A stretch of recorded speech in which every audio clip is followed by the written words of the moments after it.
Step of simplification of context free grammar वो है removal of unit production, यानी unit production का remove करना। अब हम यूनिट प्रोडक्शन किससे कहते हैं पहले वो पढ़ेंगे। तो any production rule in the form of A tends to be where A और बी नॉन टर्मिनल्स हो। अगर ए और बी दोनों नॉन टर्मिनल्स होते हैं तो उस प्रोडक्शन को हम क्या कहते हैं, यूनिट प्रोडक्शन कहते हैं। दैट इज ए बी, तो दोनों ही कैसे हैं, नॉन टर्मिनल्स, तो वो क्या हो गए हैं आपके यूनिट प्रोडक्शन।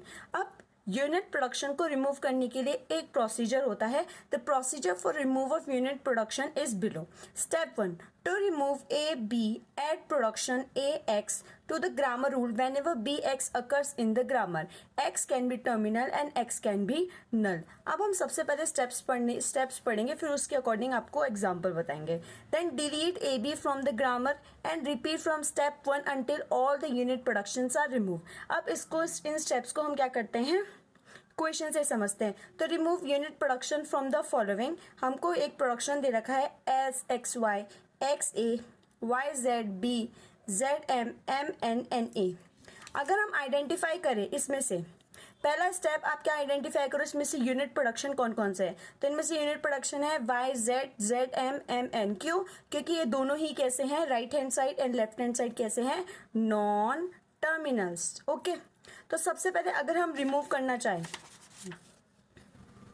सबसे पहला स्टेप होगा कि at first we will remove M N. हम सबसे पहले ये वाला यूनिट प्रोडक्शन रिमूव करेंगे। अगर हमें ये वाला यूनिट प्रोडक्शन रिमूव करना है तो हमें पता है by production rule that N A पर टर्मिनेट हो रहा है, तो एन ए पर टर्मिनेट हो रहा है। अगर एम एन है और एन ए पर टर्मिनेट हो रहा है तो आपका एम बी ए पर हो गया, तो आपका ये वाला जो प्रोडक्शन है वो क्या हो गया, रिमूव हो गया। वैसे ही हम क्या करेंगे, जेड एम वाले यूनिट प्रोडक्शन को रिमूव करेंगे।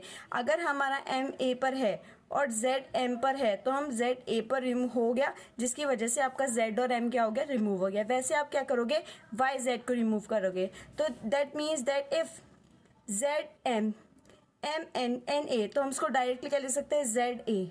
और जब अगर y z पर जा रहा है और z a पर जा रहा है तो हम लिख सकते हैं कि y a पर जा रहा है। इसका मतलब हमारा प्रोडक्शन क्या हो गया, s x y x a पर y a b पर, और बाकी यूनिट प्रोडक्शंस रिमूव हो गए।